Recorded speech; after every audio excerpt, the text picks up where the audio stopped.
السلام علیکم ورحمۃ اللہ وبرکاتہ. نحمده ونصلی علی رسولہ الکریم. اما بعد فاعوذ باللہ من الشیطان الرجیم. بسم اللہ الرحمن الرحیم. رب اشرح لی صدری ویسر لی امری واحلل عقدۃ من لسانی یفقہوا قولی. شهر رمضان الذي أنزل فيه القرآن هدى للناس وبينات من الهدى والفرقان فمن شهد منكم الشهر فليصمه ومن كان مريضا أو على سفر فعدة من أيام أخر يريد الله بكم اليسر ولا يريد بكم العسر ولتكملوا العدة ولتكبروا الله على ما هداكم ولعلكم تشكرون. وإذا سألك عبادي عني فإني قريب أجيب دعوة الداع إذا دعان فليستجيبوا لي وليؤمنوا بي لعلهم يرشدون. رمضان وہ مہینہ ہے جس میں قرآن نازل کیا گیا جو لوگوں کے لیے سراسر ہدایت ہے، اور اس میں ہدایت اور حق و باطل میں فرق کرنے کے واضح دلائل ہیں. تو جو کوئی تم میں سے اس مہینے کو پائے اسے چاہیے کہ اس کے روزے رکھے، اور جو بیمار ہو یا سفر میں ہو تو دوسرے دنوں میں گنتی پوری کر لے. اللہ تمہارے ساتھ آسانی چاہتا ہے اور وہ تمہارے ساتھ تنگی کا ارادہ نہیں رکھتا، تاکہ تم گنتی پوری کر لو اور تاکہ جو اس نے تمہیں ہدایت بخشی ہے اس پر اللہ کی بڑائی بیان کرو اور تاکہ تم شکر ادا کرو. روزہ ایک عبادت ہے اور افضل ترین عبادت ہے، اور اس میں دیگر عبادات کی بنسبت مشقت اور محنت بھی زیادہ ہے، صبر کی ضرورت بھی ہے، اور اگر اس عبادت میں شرعی آداب کو مد نظر نہ رکھا جائے تو اس کی کما حقہ ادائیگی کرنا بھی ممکن نہیں. جہاں مشقت زیادہ ہوتی ہے، محنت زیادہ ہوتی ہے، وہاں اجر بھی زیادہ ہوتا ہے. روزہ دار جب تک روزے کی حالت میں ہوتا ہے مسلسل عبادت کی حالت میں ہوتا ہے. حفصہ بنت سیرین ایک عالمہ تھی، تابعیہ تھی. ابو العالیہ سے روایت کرتی ہیں جو ایک کبار تابعی تھے. وہ کہتے ہیں کہ روزہ دار عبادت کی حالت میں ہوتا ہے جب تک وہ کسی کی غیبت نہ کرے، اگرچہ وہ اپنے بستر پر سو رہا ہو. یعنی روزے کی حالت میں اگر آپ آرام بھی کر رہے ہوں، عام دنوں کی نسبت دن کے وقت تھوڑا زیادہ سو جائیں تاکہ رات کی عبادت اچھی ہو جائے، تو بھی وہ عبادت کی حالت میں ہوتا ہے. اس کا سونا بھی عبادت ہے. حفصہ کہتی ہیں کیا ہی خوبصورت عبادت ہے جو سو کر ہو سکتی ہے. یعنی کوئی اور عبادت آپ سو کر نہیں کر سکتے، لیکن یہ عبادت سو کر بھی ہوتی رہتی ہے. کیا ہی خوبصورت عبادت ہے اگرچہ میں اپنے بستر پر لیٹی ہوئی ہوں.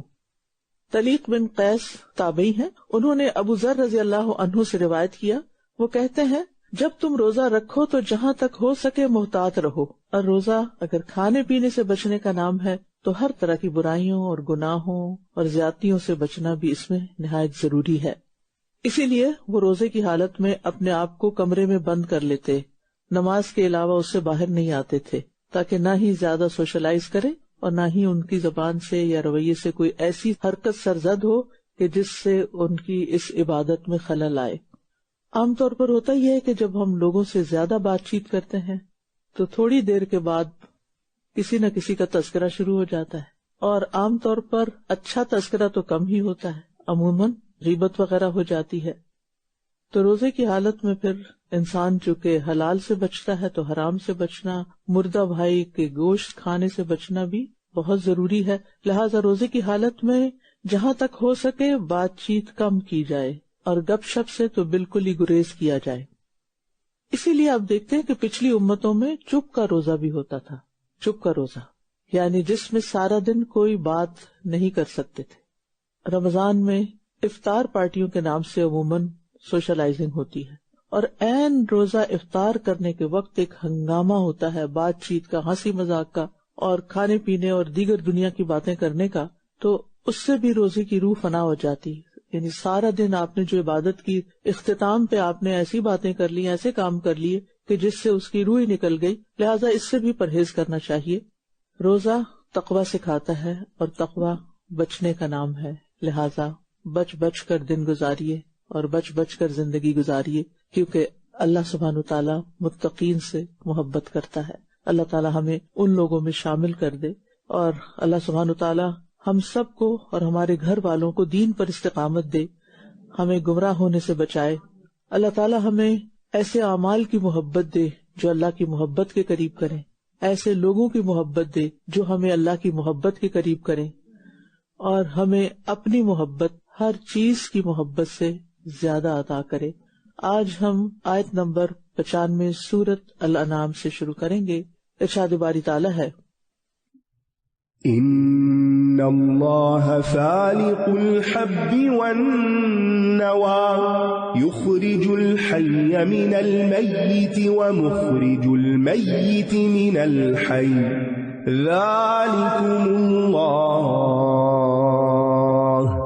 فأنى تؤفكون فالق الإصباح وجعل الليل سكنا والشمس والقمر حسبانا ذلك تقدير العزيز العليم وهو الذي جعل لكم النجوم لتهتدوا بها في ظلمات البر والبحر قد فصلنا الآيات لقوم يعلمون وهو الذي أنشأكم من نفس واحدة فمستقر ومستودع قد فصلنا الآيات لقوم يفقهون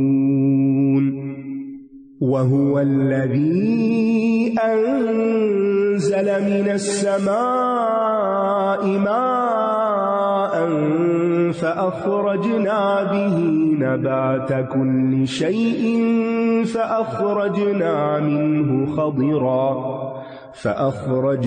منه خضرا نخرج منه حبا متراكبا ومن النخل من طلعها قنوان دانية وجنات من أعناب والزيتون والرمان مشتبها وغير متشابه انظروا إلى ثمره إذا أثمر وينعه إن في ذلكم لآيات لقوم يؤمنون وجعلوا لله شركاء الجن وخرقوا له بنين وبنات بغير علم سبحانه وتعالى عما يصفون بے شک اللہ ہی دانے اور گٹلیاں پھاڑنے والا ہے، وہ زندہ کو مردہ سے نکالتا ہے اور مردہ کو زندہ سے نکالنے والا ہے۔ یہ ہے اللہ، پھر کہاں سے تم پھیرے جاتے ہو۔ اللہ سبحانہ تعالیٰ کی شان بیان ہو رہی ہے کہ وہ کون ہے، کیونکہ سورۃ الانعام بیسیکلی توحید کا سبق سکھاتی ہے، لہٰذا یہاں آپ کو بہت سی ایسی نشانیاں ملیں گی جو اللہ تعالیٰ کے کمال قدرت اور علم کے بارے میں ہمیں بتاتی ہیں۔ صبح کو پھاڑ نکالنے والا ہے، اور اس نے رات کو باعث سکون اور سورج اور چاند کو حساب کا ذریعہ بنایا۔ یہ بہت زبردست، بہت علم والے کا اندازہ ہے۔ سورج اور چاند کو حساب کا ذریعہ بنایا۔ ہمارا اسلامی کیلنڈر چاند کے حساب سے چلتا ہے، لہٰذا ان مہینوں کے نام یاد کرنا اور ان کی تاریخ کو سامنے رکھنا بھی بہت ضروری ہے، تاکہ ہم دین کے احکامات کو قائم کر سکیں، اپنی عبادات کا وقت جان سکیں، خاص طور پر رمضان اور حج۔ یعنی روزے اور حج کے بارے میں. اور قرآن مجید میں عمومی طور پر جہاں سورج، چاند، دن، رات کا ذکر ہوا ہے وہاں اللہ تعالیٰ کی صفات العزیز العلیم کے ساتھ ان آیات کا اختتام ہوا ہے کہ اللہ سبحانہ تعالیٰ کمال قدرت والا ہے، غلبے والا ہے، علم والا ہے. اس کے علم نے کائنات کے ذرے ذرے کا احاطہ کر رکھا ہے. اللہ ہی نے سورج اور چاند، رات اور دن سب کچھ پیدا کیا اور ان کو مسخر بھی کیا. اور وہی ہے جس نے تمہارے لیے ستارے بنائے تاکہ تم ان کے ذریعے خشکی اور سمندر کی تاریکیوں میں راہ پاؤ. یقیناً ہم نے نشانیاں کھول کھول کر بیان کر دی ہیں ان لوگوں کے لیے جو علم رکھتے ہیں. یعنی ستاروں کے ذریعے غیب کا علم نہیں دیا بلکہ تمہیں خشکی اور سمندر کی تاریکیوں میں ان کے ذریعے راہ دکھائی. اور پھر نشانیاں کون سمجھتا ہے اور آیات کا مقصد کون جانتا ہے؟ جو علم رکھتا ہے، جو اپنے دل و دماغ کو اس کے لیے کھولتا ہے. اور وہی ہے جس نے تمہیں ایک جان سے پیدا کیا، پھر ایک رہنے کی جگہ ہے اور ایک سونپے جانے کی. یقیناً ہم نے نشانیاں کھول کھول کر بیان کر دی ہیں ان لوگوں کے لیے جو سمجھتے ہیں. ایک رہنے کی جگہ یعنی دنیا اور ایک سونپے جانے کی جگہ یعنی قبر. اسی طرح مستقر سے مراد باپ کی پشت بھی لی گئی ہے اور مستودع سے مراد ماں کا رحم بھی لیا گیا، جہاں پر بچہ ایک عرصے تک رہنے کے بعد دنیا میں آتا ہے. پچھلی آیت میں یعلمون پر اختتام ہوا تھا، یہاں یفقہون پر ہو رہا ہے. پہلے آفاقی دلائل بتائے گئے جو انسان کی ذات سے باہر کی دنیا ہے، ٹھیک ہے، اور یہ دلائل یعنی جو پورے آفاق میں ہیں، کائنات میں ہیں، ان کو سمجھنے کے لیے غور و فکر چاہیے ہوتا ہے. اور پھر یفقہون یعنی جو انسان کے اندر یا انسان کے قریب کی چیزیں ہیں ان کو سمجھنے کے لیے انسان کو علم چاہیے ہوتا ہے. اور وہی ہے جس نے آسمان سے پانی اتارا، پھر ہم نے اس کے ذریعے ہر چیز کی پیداوار نکالی، پھر ہم نے اس سے سرسبز نباتات کو نکالا جن سے ہم تہ بتہ دانے نکالتے ہیں، اور کھجور کے شگوفوں سے جھکے ہوئے خوشے نکالے، اور انگوروں کے باغات اور زیتون اور انار ایک دوسرے سے ملتے جلتے بھی اور مختلف بھی. دیکھو اس کے پھل کی طرف جب وہ پھل لائے اور اس کے پکنے کی طرف. یقیناً اس میں بڑی نشانیاں ہیں ان لوگوں کے لیے جو ایمان رکھتے ہیں. یعنی نشانیوں سے سبق پانے کے لیے ایمان بھی چاہیے، علم بھی چاہیے، سمجھ بوجھ بھی چاہیے، غور و فکر چاہیے.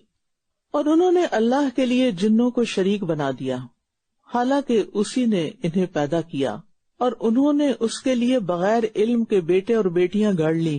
پاک ہے وہ اور بلند تر اس سے جو وصف یہ بیان کرتے ہیں. مشرکین نے اللہ کے حق میں بڑی زیادتی کی، ظلم کیا. کبھی جنوں کو اللہ کا شریک بنا دیا، کبھی اللہ کے لیے بغیر علم کے بیٹے اور بیٹیاں بنا دی. تو یہ سب کیا ہے؟ جھوٹ ہے. ایسا جھوٹ جب سنے کہیں سے بھی تو فوراً اللہ کی تسبیح بیان کریں. یعنی کبھی ایسی کوئی بات دیکھنے کو ملے، سننے کو ملے، خیال میں گزرے تو فوراً تسبیح بیان کریں. تسبیح کا مطلب ہے اللہ ان سب چیزوں سے پاک ہے. بديع السماوات والأرض أنى يكون له ولد ولم تكن له صاحبة وخلق كل شيء وهو بكل شيء عليم. ذلكم الله ربكم لا إله إلا هو خالق كل شيء فاعبدوه وهو على كل شيء وكيل.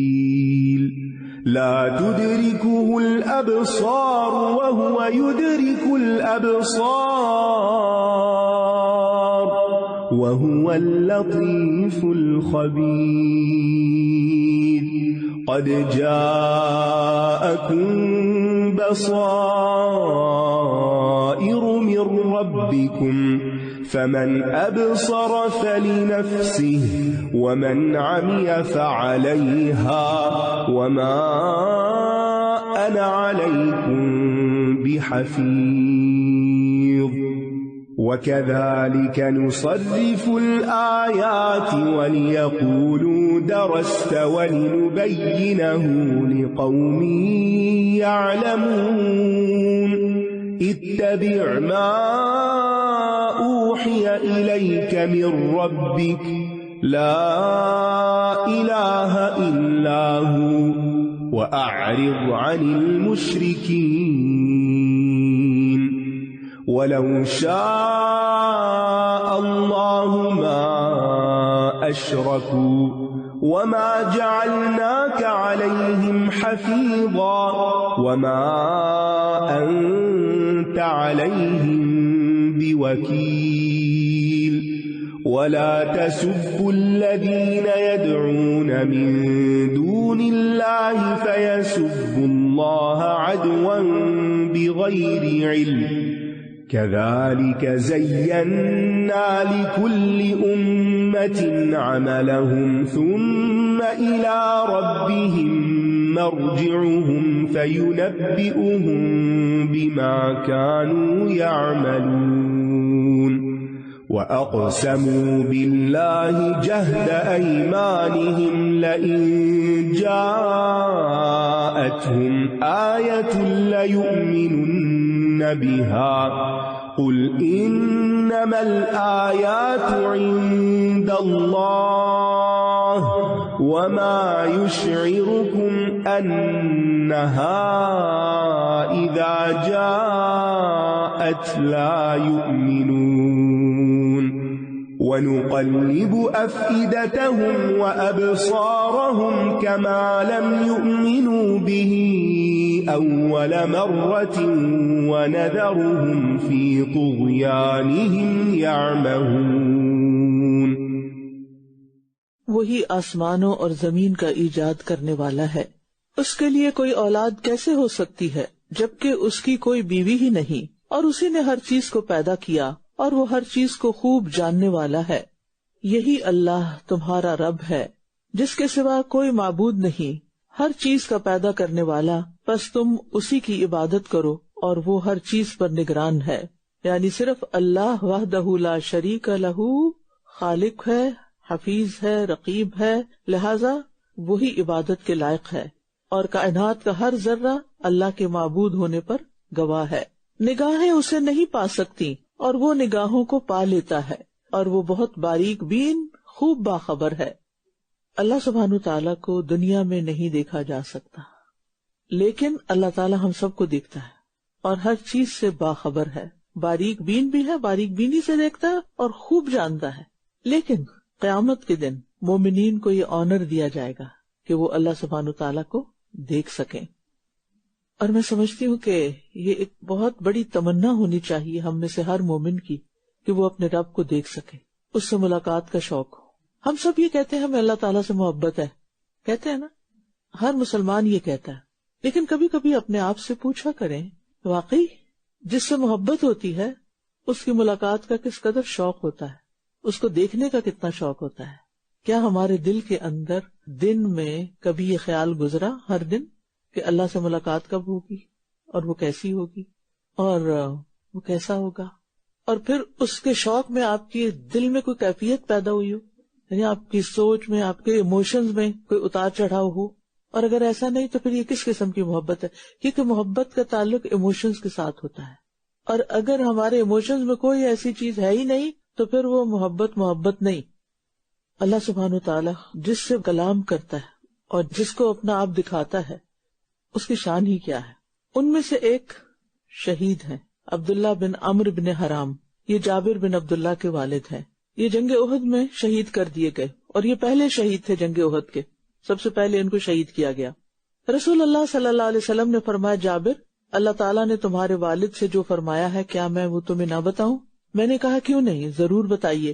آپ نے فرمایا، اللہ تعالیٰ نے جب بھی کسی سے بات کی تو پردے کے پیچھے سے کی، لیکن تمہارے والد سے آمنے سامنے بات کی، یعنی جب وہ شہید ہو کر گئے تو بغیر پردے کے، اور کہا اے میرے بندے مجھ سے اپنی خواہش کا اظہار کرو.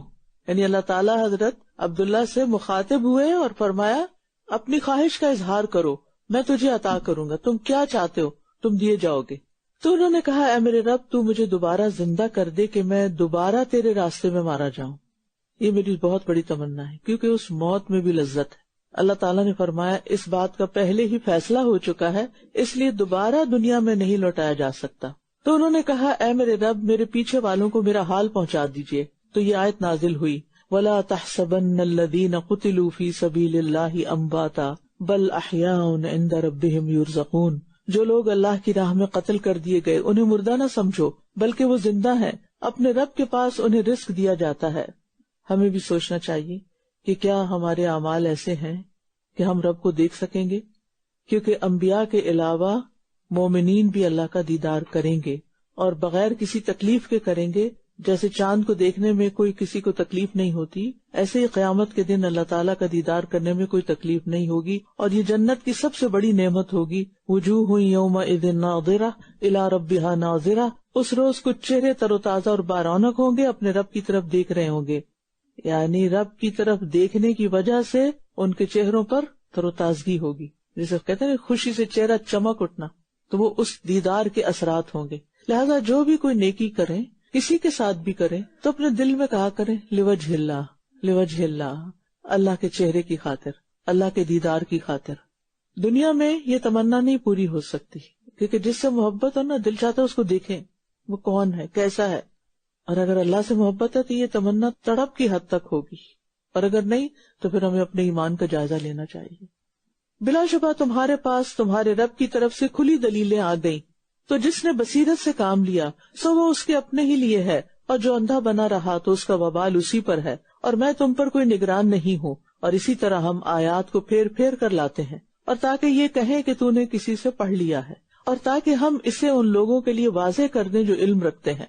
اللہ تعالیٰ کے معبود برحق ہونے کے اس بات کے بعد نبی صلی اللہ علیہ وسلم کی نبوت کا ثبوت ہے۔ یہاں آپ اس چیز کی پیروی کرتے رہیے جو آپ کے رب کی طرف سے آپ پر وحی کی گئی ہے، اس کے سوا کوئی معبود نہیں، اور مشرکین سے اعراض کیجیے۔ نبی صلی اللہ علیہ وسلم کو حکم دیا جا رہا ہے کہ آپ پر جو وحی آ رہی ہے آپ اس کی پیروی کیجیے، اس کے علاوہ کچھ اور نہیں۔ تو ہمارے لیے پھر کیا حکم ہے کہ کتاب و سنت کے علاوہ کچھ اور نہیں، جس کی 100% پیروی کی جائے۔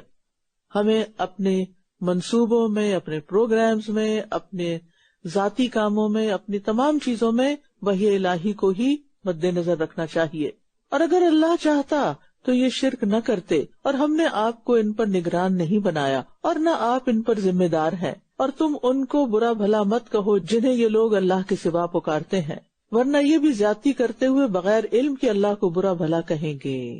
اسی طرح ہم نے ہر امت کے لیے ان کا عمل خوبصورت بنا دیا ہے، پھر اپنے رب کی طرف ہی ان سب کا لوٹنا ہے، تو وہ انہیں بتا دے گا جو یہ کیا کرتے تھے۔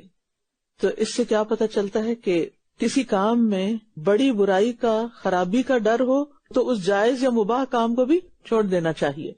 یہاں منع کیا جا رہا ہے کہ مشرکین کے معبودوں کو گالی نہ دو، کیوں؟ ورنہ وہ جواباً تمہارے معبود کو گالی دیں گے۔ تو یہاں ایک بہت بڑا شرعی قاعدہ بتایا جا رہا ہے کہ وسائل ان امور کے مطابق سمجھے جاتے ہیں جن تک وہ پہنچاتے ہیں۔ حلال وسائل جو ہیں اگر وہ برائی تک پہنچا رہے ہیں تو پھر وہ بھی درست نہیں، یعنی کوئی چیز جو بظاہر ٹھیک لگ رہی ہے لیکن پہنچاتی آپ کو کسی غلط کام تک ہے تو اس سے پرہیز کریں، اور دوسروں کے دین کی توہین نہ کریں، کسی کے ماں باپ کو برا بھلا نہ کہیں، کیونکہ یہ اپنے ماں باپ کو برا بھلا کہنے کے برابر ہے۔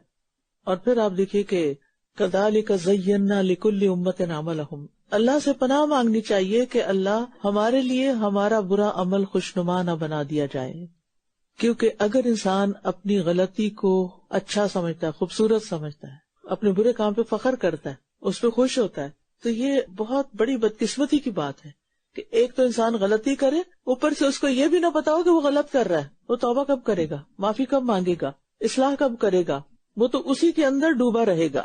اور ان لوگوں نے اللہ کے نام پر اپنی پکی قسمیں کھائی ہیں کہ اگر ان کے پاس کوئی نشانی آ گئی تو یہ ضرور اس پر ایمان لے آئیں گے۔ کہہ دیجئے بے شک نشانیاں تو اللہ کے پاس ہیں، اور کیا چیز تمہیں آگاہ کرے کہ جب وہ آ جائیں گی تب بھی یہ ایمان نہیں لائیں گے، اور ہم ان کے دلوں اور ان کی نگاہوں کو پھیر دیں گے جیسا کہ یہ اس پر پہلی بار ایمان نہیں لائے، اور ہم انہیں ان کی سرکشی میں چھوڑ دیں گے کہ یہ بھٹکتے پھریں۔ دین سے بے رخی کرنے سے بچنا چاہیے، کیونکہ اس کا بہت بڑا نقصان ہے۔ یعنی اگر کوئی پہلی دفعہ ایمان نہیں لاتا، اس کو ایک اچھے کام کو پتہ چلا اور وہ ٹال مٹول کر رہا، اچھا کر لوں گا بعد میں دیکھا جائے گا، تو ہو سکتا ہے کہ اس کو اس ہدایت اور دین کے اس کام سے ہمیشہ کے لیے دور کر دیا جائے، اور پھر انسان اپنی اسی سرکشی میں، نافرمانی میں بھٹکتا پھرے۔ اس لیے ہم سب کو موت کے وقت کلمہ کی توفیق کی دعا کرتے رہنا چاہیے کہ اللہ ہمارا اختتام اچھا ہو.